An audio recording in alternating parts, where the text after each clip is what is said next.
Some show up at Keeneland just to be beautiful, some for the burgoo. Me, it's because the best handicapping challenge on God's green earth is right here in Kentucky. Star horses come from Florida, California, and New York, Arkansas, and Louisiana, all to what undoubtedly is the greatest horse racing melting pot in America.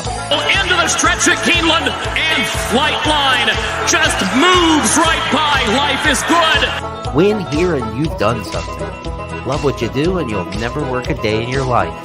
That's Keeneland. Now, let's get handicapping. And a good Tuesday night, everyone. Welcome into the Keeneland Look Ahead. I'm Jeremy Plonk from Horse Player Now as we take a look at the closing week kickoff, if you will, for the fall meet at Keeneland. Wednesday's card gets underway at 1 o'clock Eastern. We'll feature 8 races. And again, we've got 1 week left in the season and no Sunday racing this week because the scene will shift to Churchill Downs for their Stars of Tomorrow card on Sunday. So final day of the meet will be Saturday. So we've got 4 days of live racing left. Nothing settled at all in terms of the jockey trainer race. I know some people don't get into that so much, but just to give you a quick sense of where we stand right now, it's Luis Saez versus Tyler Gaffalione every meet here at Keeneland, and this one is no different. Saez leads 17-15 going in to closing weekend, so he's got a 2-win lead over Gaffalione. Good meet for Flavian Pratt. He's got 13, so he's not out of the mix yet, but you know, over the last 4 days, it's going to get a heavy dose of Tyler Gaffalione and Luis Saez, live runners here on the Kentucky circuit. As for leading trainer, nothing decided yet, but I think the numbers tell you where this is going to wind up. Brad Cox leads the way with 7 wins. Todd Pletcher's got 6. Whole cluster of trainers with 5 at the meet. Chad Brown, Wesley Ward, Steve Asmussen, Chris Hartman having a really good meet with 5 wins. But with 3 entries on the Wednesday card, Brad Cox has the most of any of these trainers that we've talked about with 5 or more wins at the meet. But he's got 20 entries over the final 4 days at Keeneland. He's going all in, and we've seen this before in fall meets for Brad Cox.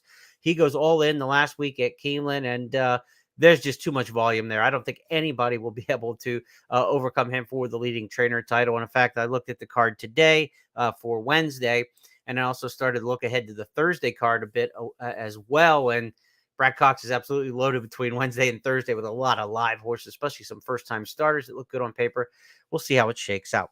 As for the meet, 35% winning favorites. It's about what you want to see here at Keeneland. Nothing wrong with that. 40% winning favorites on the turf, 34% on the dirt. Of course, we've had far more dirt races than turf. Some days with races coming off the turf to the dirt, that sways that percentage. 89 races on the dirt so far, 35 on the turf. Mother Nature allowing what she allows. But the big story is we handicap this Wednesday card, and I should have led with this right off the top. We've got a pick 6 carryover in the big pool, $1 minimum wager. The pick 6 has a carryover of 54,576. That's seated into the pool for the pick 6. So you've got to consider if you're going to put a ticket together that you're going to get a bigger return than you normally would when you get a carryover. That's free money in there, unless you were part of the folks who played the pick 6 on Sunday and lost. Now you're trying to get some of your money back, but dead money in the pool if you didn't play on Sunday, and it's out there for the taking here on Wednesday. 77 degrees, the forecasted high under partly cloudy skies, so we should have excellent conditions for racing. Should be a fast main track, good turf. I mean, it's not going to be firm here anytime this meet, but I would say good turf, fast main track, what we can expect. Here's the big picture of how an 8-race card lines up at Keeneland, and that's what we've got for you on this Wednesday program.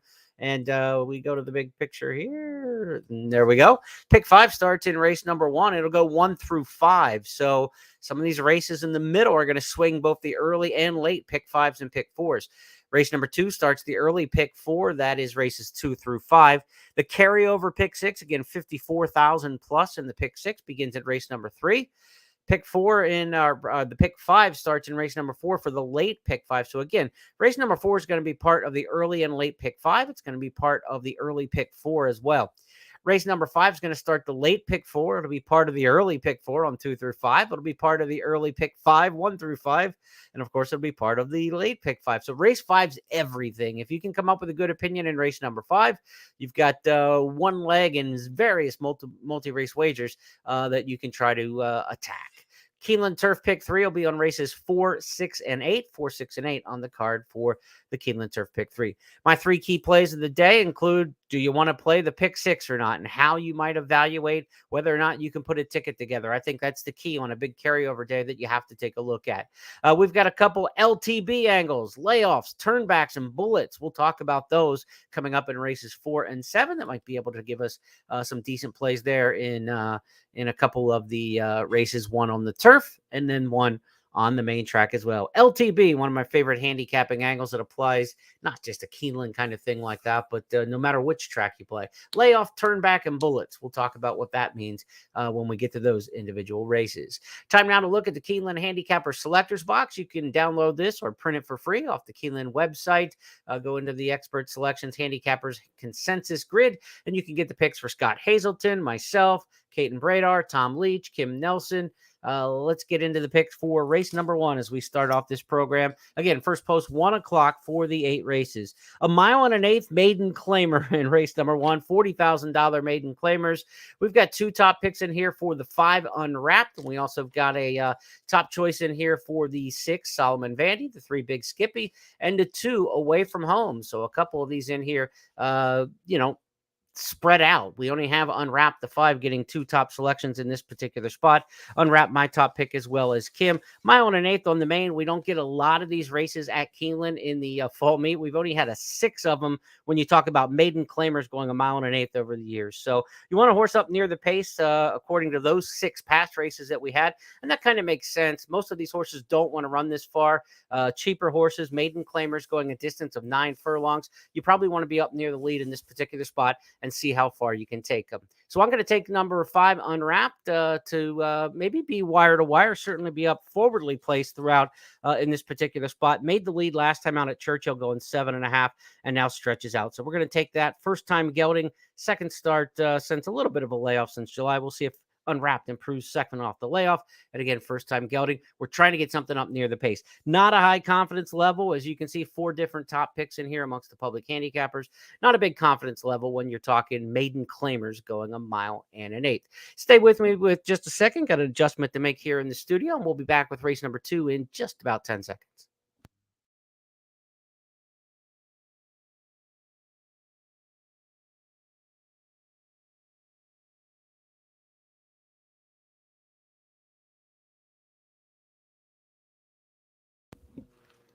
All right, let's move to the second race on the card. Pick 4 here, and race number 2 begins. Again, the rotating card, the way we have it with the multi-race wagers, with the 8 races, there's a lot of overlap. Race 2 is going to start that early. Pick 4, races 2 through 5. So a lot of overlap going here. This is our 9th starter allowance race of the meet. We've gotten a little crazy with the starter allowances. They're becoming very popular, but they're popular at the entry box. As you can see in this particular race, we've got another big field in here, double digits on the field size. So a mile and a 16th starter allowance. So far, the first 8 that we've seen at this meet, they've been pretty formful. 7 winners have been 5-1 or less. Favorites are just 1 for 8, but again, 7 winners, 5-1 or less. So that makes it a very good betting race. So while I joke that we've had a lot of these starter allowances, they've been big fields and they've been good betting races. So that's what you want. This is actually a good thing from the racing office. Just a little bit more starter allowance than what we're used to seeing here. Churchill Downs prepped horses have won 4 of the 8 starter allowances so far at this fall meet. So maybe you want to start your handicapping looking for those horses coming from Churchill Downs. Dre Me Less comes from Ellis Park, though, and this is the one I'm going to take in this particular spot. Norm Cassie's the trainer, and this is a trainer angle for me. Norm's got 6 wins in starter allowance races at Keeneland over the years and fall meets. That's the most of any trainer. No other trainer has more than 2. He's already won a 9 furlong starter allowance at this meet. This one a route mile and a 16th starter allowance. He knows which horses fit here. He gets conditions. He brings them to Keeneland with a chance to run in these starter allowance races. And guys who win starter allowance races and gals who win starter allowance races tend to do it in big numbers because they have specific condition book ideas in mind with their stable. That's why I like Norm Cassie in these kind of races. He's got the 7, Dre Me Less. That's going to be my top choice in this particular spot. I'm the only one with the 7 on top. A little bit of love for Dre Me Less underneath by some of the other handicappers, but it's Choctaw Bingo, the 5, and the 10 Xylophone for the other handicappers. And I've got Choctaw Bingo in my top 3 as well. Luis Saez, again, go for that leading rider crown. This one comes off the claim for trainer Mike Maker, another trainer who does pretty well in starter allowance races historically. Choctaw Bingo ran earlier this meet, though, claimed away from the William Stinson barn and goes to Maker just on short turnaround, right? From October 8th to October 25th. 5th, only 17 days. So Maker can't really move this horse up and do much with them. Maybe just find a better spot. Now, this is a starter allowance for the 16,000 claiming level. This horse was claimed for 32,000. So it has been a long time since this horse has been against this kind of level of competition. Just dropped in once for 12 back in June. So Choctaw Bingo certainly fits in this particular spot. I thought My Good Fortune's got a good chance in here. This is a runner for Chris Hartman. Hartman's had a great meet here at Keeneland with 5 winners. This one comes from far off the pace. The profile of these starter allowance races has been more forward speed, but there is a good amount of pace in this particular race. So My Good Fortune could get there from off the pace. There's definitely some horses that can go to the front, including Dre Me Less, the horse I've got picked on top. You got Rail Speed with Candy Island. So while I like Dre Me Less as my top choice here in race number 2, I think you absolutely have to use the 8 as the closer in this race. I would, settle in on 2 deep and be fairly comfortable in this spot. And that's the way I'm going to do it. The 7 and the 8 for me to get through race number 2. Third race on the card again kicks off the pick 6. And this is where we have to start our evaluation of this carryover pick 6. Because again, 54,576 in that carryover pool. That's going to tempt some people in. And, we'll see if we can put a ticket together and how deep we think we might have to go in this particular sequence. Let's get underway with race number 3 and see what we've got here across the handicapper selectors box. We've got Money Works, Up on the Edge, Business as Usual, When I Look at You, and Wee Bit of Mischief. 5 handicappers, 5 different horses picked on top in this particular spot. And I've got one that I think is going to be a little bit of a price in here in Wee Bit of Mischief. 8-1 in the morning line. Trainer Dale Roman sends this one out, stretches out from the 1-turn mile at Churchill to the mile and a 16th. I like Dale Roman's running the 2-year-olds long here at Keeneland in the fall. He's got a good percentage and propensity for doing that over the years. This is a maiden claimer, 150,000. So basically a maiden special, but a tick just below.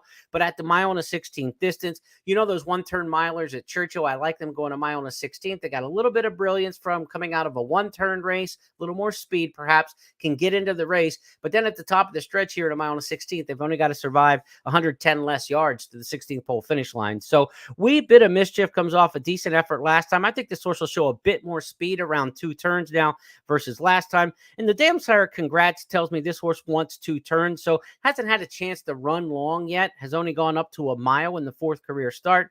Let's take a shot in here with Wee Bit of Mischief. But as we are starting off a carryover pick 6, this is not the kind of race where you're just laying into a particular horse or two.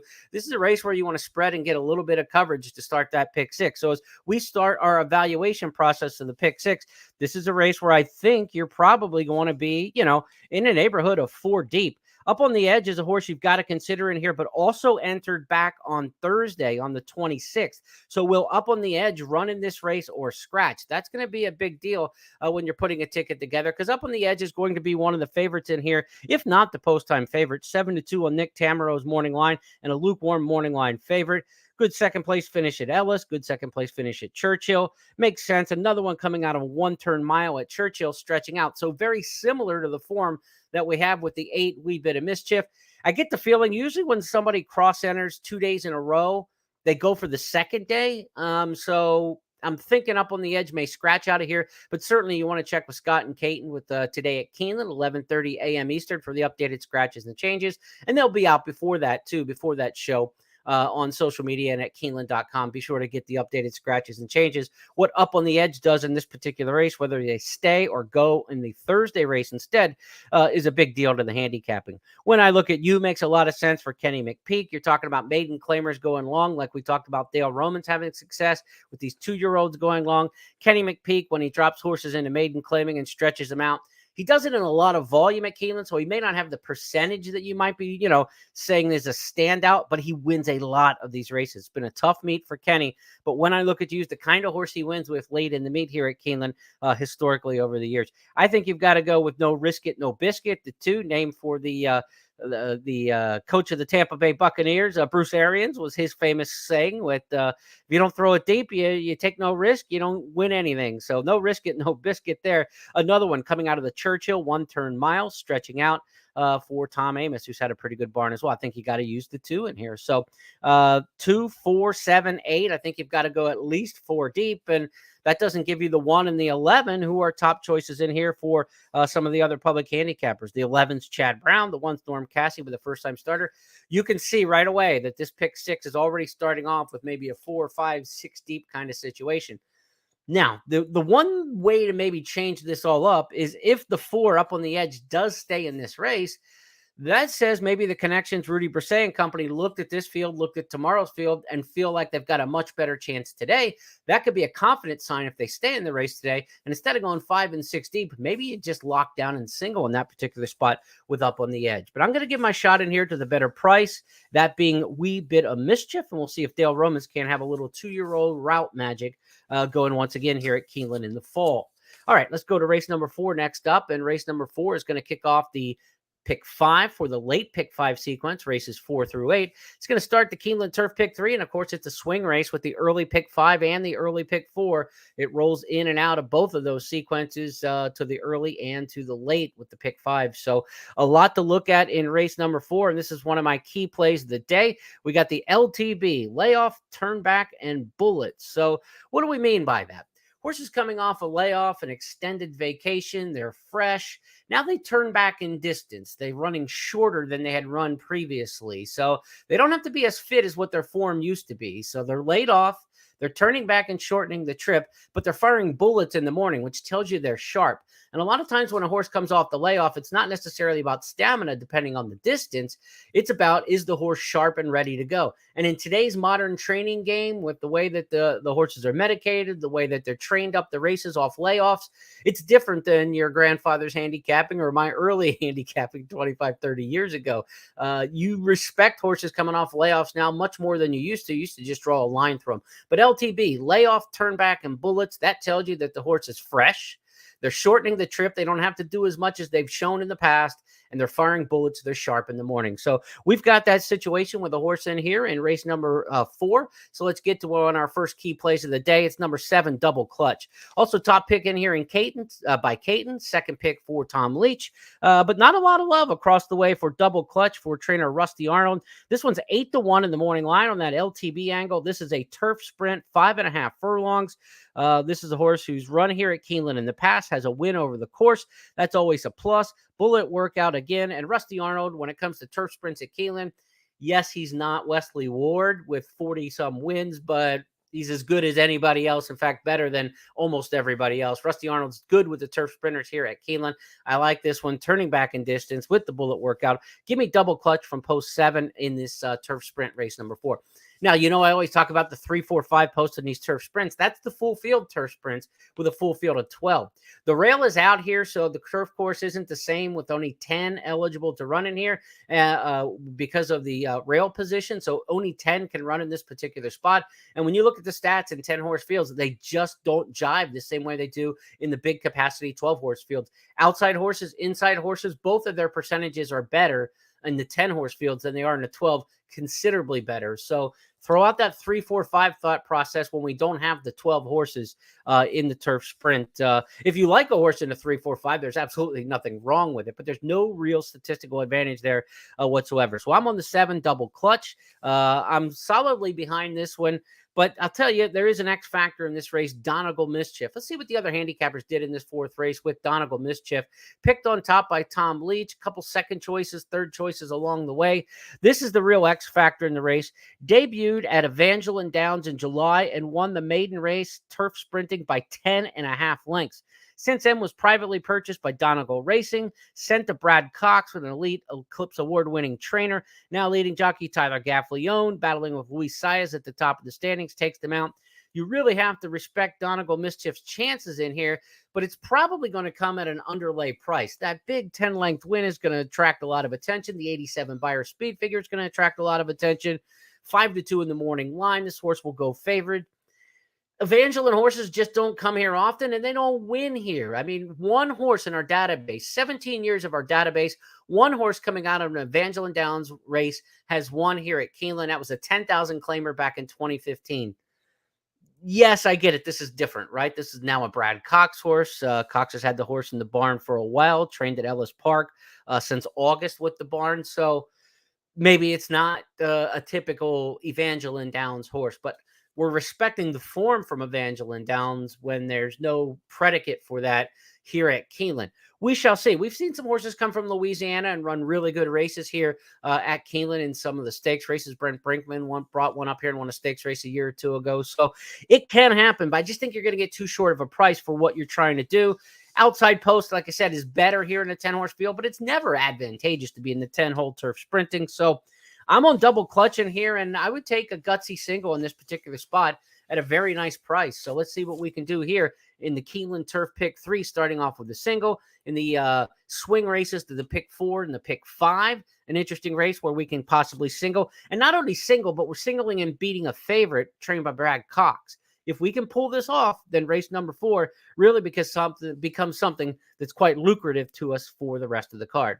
Late Pick 4 starts next up in race number 5. Again, it's another swing race, part of the early Pick 4, the late Pick 4, and both Pick 5. So this is the key race on the card in terms of being attached to just everything. Race number 5, I've got the first-time starter Tarifa in here, and I'm the only one with the Brad Cox trainee on top. I'm kind of surprised in this particular spot. Tarifa second choice by, 3 of the handicappers in here, Kim, Tom, and Scott. For Tarifa, Brad Cox has 3 2-year-old maiden special weight wins already at the meet, looking for a 4th. Nobody's gotten to that point. The second dam in here was Tiz Dubai, who opened her career 2 for 2. Won the Sorrento Stakes out in Southern California for 2-year-old fillies. So this is a 2-year-old filly with a dam side pedigree to be good early, to be stakes caliber early in her career. Cox's 2-year-olds are firing at the meet. You get Florent Giroux, good set of workouts for this one, a couple from the gate here at Keeneland. So I'm saying all systems go for the 3 Tarifa in here. As for the other handicappers in here, the 7 Snow Dance, the 6 Life Advice, the 8 Regulatory Risk, the other horses being tabbed on top. The 7 Snow Dance looks good coming out of the Presque Isle Debutante. Prior to that was 4th in Saratoga Maiden Special Weight Company. Just kind of hangs a bit, though, as you look at the running lines for number 7 Snow Dance. No matter where this horse is has raced distance-wise in 4 career starts, if you look left to right across the running lines in the past performance, from the stretch call, which is the next to last call, to that final call in margin, she loses ground every single time, whether it's a short race, a long race, on synthetic, on dirt, or turf. Gives margin at the end of races. That just kind of shows me a horse doesn't have a will to win. It's kind of a pack herd animal. And to take the 7 on top and here Snow Dance, you're going to have to assume that Luis Saez gets this horse to finish better than she's ever finished in her life. It could happen, but I'm not willing to take a short price on Snow Dance after 4 different attempts from Saratoga Turf, Saratoga Dirt, and Presque Isle Synthetic. Has done the same thing regardless of the distance. I think Snow Dance can definitely finish in the money, 2nd or 3rd, but not the kind of horse I'd put on top. That's why I put Snow Dance 3rd in my picks. Number 1, Tarifa, my top pick. Now I'm going to put a long shot in here. Number 10, Waggle Pass is one to watch. Robbie Medina, the former Shug McGahee assistant, has been on his own for several years now. Medina's had a decent meet here at Keeneland. He's got to win a couple in the money from limited starters. He's not much with first-time starters, but I like the pedigree hango with Waggle Pass and going to Joel Rosario first time. I think it's an interesting jockey-trainer team up here that this horse could be live. But the reason I'm going for this one is Dialed In, the sire. He's a veteran sire, but for whatever reason, his horses are running at this meet. 4 wins on the dirt for Dialed In as a sire, and 2 of them first-time starters. So for a veteran sire to all of a sudden be getting first-time starter winners in multiples here at Keeneland in the fall meet, I find very interesting. So Dialed In, the sire of the 10 Waggle Pass. This is one who's 15 to 1 in the morning line. I think you want to kind of get involved here in race number 5 with your exotics. I think Cox wins it with the 3 Tarifa, but I think the 10 is very interesting. So maybe some 3 10s, some 3 all 10s, maybe try to work the trifectas, that sort of thing. And if you're looking at these multi-race wagers, again, race number 5 is part of everything. I would not want to hit a 15 to 1 shot in a swing race like this and not have it in all of my different plays. So I would use 3 and 10. A logical horse for Brad Cox, first-time starter that's working well, and then that price pedigree play. So if we can get this one in, early pick 4, late pick 4, both pick 5s, this carryover pick 6, I think it's a 2-deep situation. Tarifa and Waggle Pass, the way I'm going to try to attack race number 5. Let's go to the 6th race next up on the program, and as we hit the second side of this Keeneland program here, races 6, 7, and 8. The final 3 really were past the back half of the card as we get to the 6th race. Non-winners of 2 lifetime. This is a mile and a 16th turf race here. Turf races at the meet, as you would suspect. The Kentucky Downs horses have done very well. And we've got some horses in here that are coming from all over, though. You've got horses from Laurel, like Yada. Horseshoe Indianapolis has got a couple in here. You've got the Kentucky Downs scene. So a good mix of horses in here from various locales, some Churchill runners as well. Even Smooth Waves coming out of the Jessamine Stakes early in the meet, a run back, second time at the meet here at Keeneland. Let's take a look at the 6th race in terms of the multi-race wagers. This will be the second leg of the Keeneland Turf Pick 3, and our picks in this race across the way look like this. Race number 6, we've got top picks in here for the 9, Yada. The 10, Most Sense, picked by Kim and Scott. Also, Smooth Waves, the 5, and Ask Amanda, the 6, top choices in this particular spot. Smooth Waves makes sense as a favorite, won by 9 at Kentucky Downs, 2 starts back. Decent try at 5-1 in the Jessamine Stakes. Didn't really run a whole lot in that race, kind of mid all the way around. Tyler Gaffleone rides back on 19 days rest. It wasn't too taxing of an effort, but Smooth Waves has already run 5 times as a 2-year-old filly. How much more upside does she have? I respect her in here, but at 8-5 in the morning line, I'm going to try to beat her. The 9 Yada goes for a Graham Motion Barn that does very well with these 2-year-old turf allowance races historically. This one comes out of the Salima Stakes when running a good third behind Brock Nardini. This was not your typical Laurel race in the Salima Stakes. Brock Nardini is a horse who dazzled on the turf at Saratoga this summer. If you saw Brock Nardini win in Maiden Company at Saratoga, you know that's a legit runner. So Brock Nardini went and won the Salima Stakes at Laurel. That wasn't just a Maryland kind of race in which Yada ran a good third. So I'm on that one. Flavian Pratt having a great meet again, third in the standings with an outside chance of maybe contending for the title here over the last 4 days. Give me the 9 Yada in here. Number 10, Most Sense, is a horse who gets blinkers on. This is one who really needs to get into the race a little bit sooner. Dropped way out of it last time out at Churchill and had a terribly slow pace that day. Pace should be a little bit better. From the outside post, though, Luis Saez, you think, and blinkers on, he's going to try to show a little bit more speed. Maybe a mid-pack run and then a punch. The fear is you get hung wide, though, and that's why I took Most Sense in here in my third slot pick to show, because it's a tough post for the kind of running style, unless they're just going to drop back like they did last time completely again. But then why do you put blinkers on if that's the move you're going to make? So Most Sense is probably going to be mid-pack early. Got to avoid being held wide here in race number 6. But I think a legitimate win contender if Saez can work out the trip. That's Scott's top pick in there, as well as Kim. A lot of respect in there. 9, 5, and 10, all 3 horses you can look at. Look, from a budget standpoint, if you had to single the 9 Yada, I would not talk you out of it. Because I think if you start to use some other horses, you're going to end up 2 to 3 deep in here. Now you're doubling and tripling the cost of your pick 6 or pick 5 tickets. So give me Yada or give me death in the multi-race wagers in here. I'm going to take a stand in here and single the 9 in race number 6. To the 7th race we go, the allowance feature. This is a tough one. Allowance company here, 7 furlongs, second level allowance. You got a couple different options in here that are that you could go after. I'm going again to that LTB angle. Let's do it again. Layoff, turn back, and bullets with number 7, Nelson Avenue. Nelson Avenue is an Into Mischief out of Via Strata. Mike Stidham trains this Godolphin color bearer. Has not run since January. That's your layoff. Was running mile and a 16th races at Fairgrounds during the winter. That's your turn back to 7 furlongs. And your bullet workout came October 4th here at Keeneland in 58 flat. Couple maintenance moves since then on the 13th and the 21st. I think it's go time for Nelson Avenue. First time gelding in this particular spot. Another reason I like this one is the dam. Via Strata.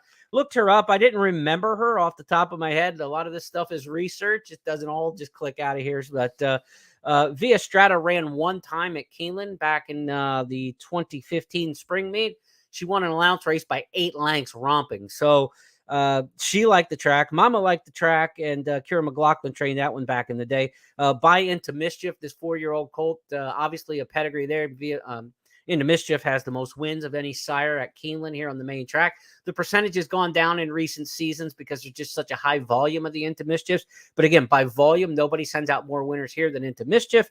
And again, Via Strata, the dam was dominant, just dominant here in her 1 local appearance. I like the layoff, the turn back, the bullets, the pedigree that goes with it. You get Johnny V riding for a good meet. So give me the 7 in here at Nelson Avenue. But I do think there are a couple different ways and horses that are just X factors in here that you have to respect. Ducal is a very good horse who won here going a mile back in the 2021 season, ran here in 2022 once for Brad Cox, has been off a year. Would not be shocked if this first time gelding off a year and a half doesn't come back running. 7 furlongs is a tough distance, though, off a long layoff like that. And that's what we've got with Nelson Avenue as well, who hasn't run since January. So, these are horses that are going to have to be fit enough to get to 7/8 of a mile. Ducal, again, an X factor. I don't feel comfortable just like singling Nelson Avenue in this particular spot because there are others in here. Encore is a horse who's run well over the track here at Keeneland in the past. Phil Bowers had an excellent meet here at Keeneland. He's won 2 dirt allowance races. He's going for a third. Encore could absolutely do it, coming off a good third place last time out as the favorite at Churchill going 6.5. 7 furlongs should hit that one right between the eyes, as they say. Street Sense, a sire who's having a big time meet.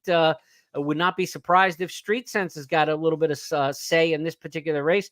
And the outside horse Condemned, the 12 by Medaglia d'Oro, Second Damn Yell, just another blue-blooded pedigree, a horse who's won over the track.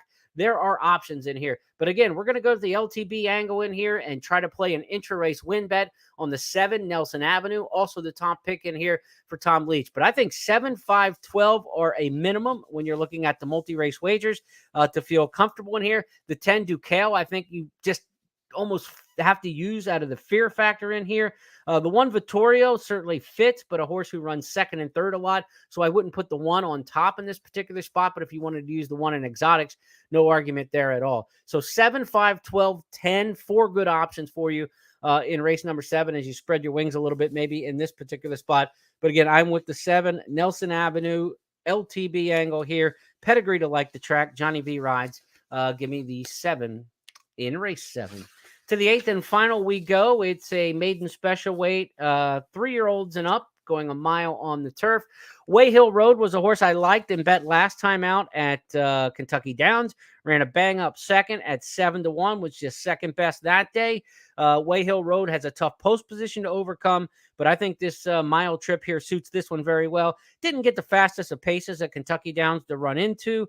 And prior to that was kind of stuck on the lead when really not wanting to be up near the front. I think this horse is better when settling. Declan Cannon rode last time. He'll probably ride and employ a similar style back here today. So I like Way Hill Road. I'm not wild about the 5-2 morning line price, though, especially from the far outside post.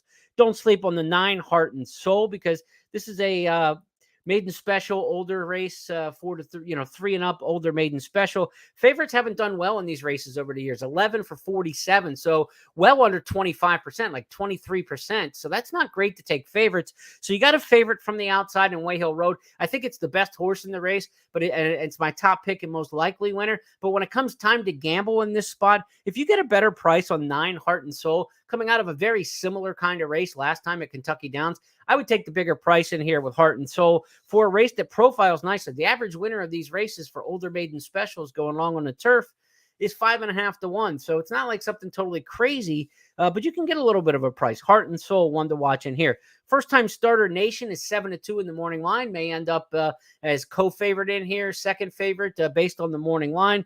First time starters do not win these races. We talked about 47 of them running fall meets over the years.